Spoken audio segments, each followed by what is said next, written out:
In this section, we will consider the theoretical framework for global health. Nursing has increasingly integrated theories into practice, and we see that this has given credibility to evidence-based practice. You have studied the theoretical basis for maternal health within your midwife program, and you're also going to be using theoretical framework for your capstone projects. Now, as we know, the purpose for theories is to provide principles for practice. They are guiding frameworks, and they define or explain aspects of a phenomenon. So why consider theory in relation to global health? We could look at social theories, such as the theory of suffering, and how that would apply to global health. We could look at change theory, or ethical theories that could be guiding frameworks as well for what is happening in the world today. What I want to do, though, is highlight 3 nursing theories or models that can guide your thinking in the course. Let's consider, first of all, the concept of cultural competence.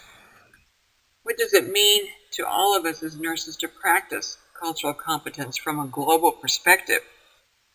Maybe, first of all, we should ask, what does cultural competence mean to each one of us?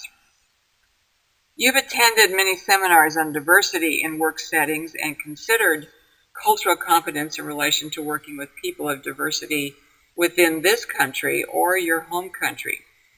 You've also read the article by Shane that was a literature review on cultural competence models and assessment instruments. This was an article that I wanted you to read to give you more of a broad perspective on the theories we'll briefly discuss in this section. So how can we apply the principles of cultural competence to our thinking about global health? You're going to gain further insight about this as we discuss more on global health care. The 3 transcultural nursing theories or models that we're going to be considering will be Purnell's model of cultural competence. Think about the key concepts that we have in Purnell's definition of cultural competence.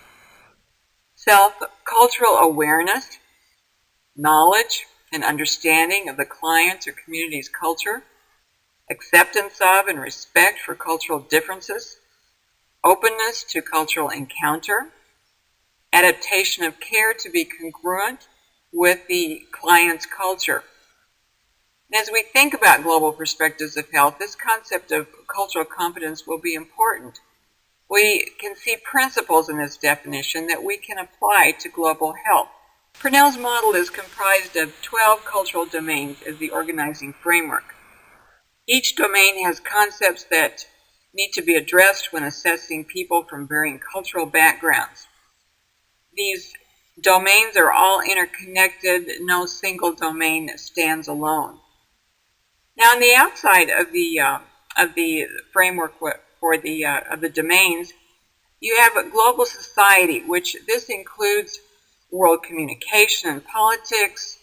It's looking at conflicts worldwide, international exchanges, national disasters, and we can see definitely how what has happened in other parts of the world has definitely affected those of us in this country and in from country to country. Global events definitely affect more people now because of the increased technology. We also see the next circle of the effects of community, or a group of people having a common identity that comes from maybe living in a specific locality, or maybe based on social commonalities. The next circle is the family, 2 or more people with emotional connections. In a global perspective, family has very much been affected by displacement, by migration. And then we see individual persons, which is in the middle of the model. The domains then can be applied to individuals, but we also see that looking at global perspectives is important in looking at it from the various dimensions that comprise this model here. And we can be looking at concepts such as communication from more of a country or a locality, looking at family roles, Any of these domains can be applied to looking at concepts from a worldwide perspective. Just as a point of interest, some of the Bethel nursing faculty went to a Transcultural Nursing Society conference in Albuquerque in October of 2013, and we had the privilege there of being able to hear a presentation by Dick Purnell and, as you see, get our picture taken.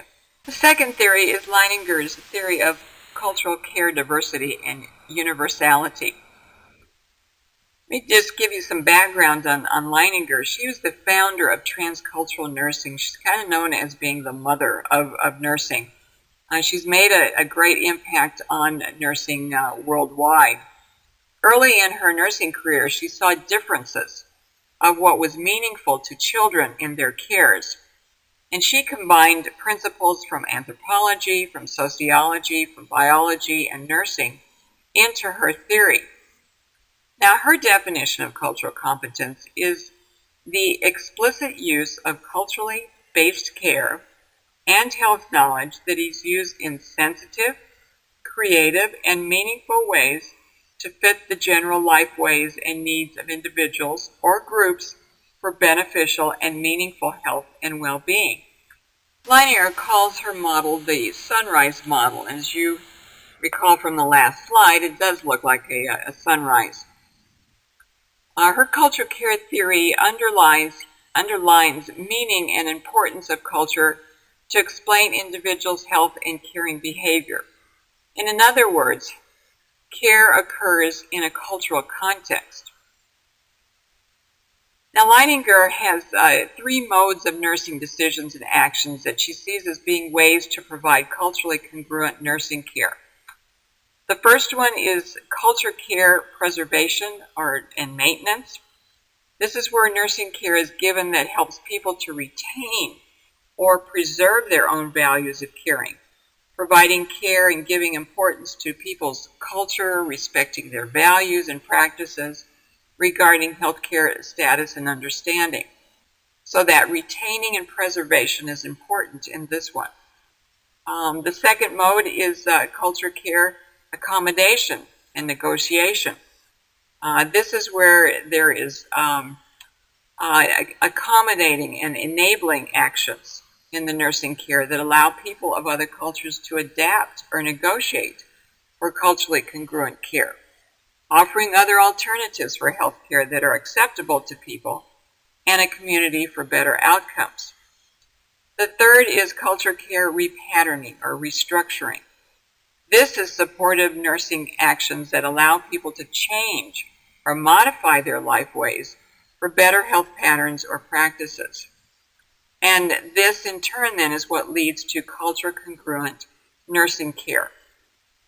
Now, these are types of principles that you can be thinking about as you go through the Malika case study within the course, and as you're thinking about working with in that case study, working with people coming from with differing values and beliefs.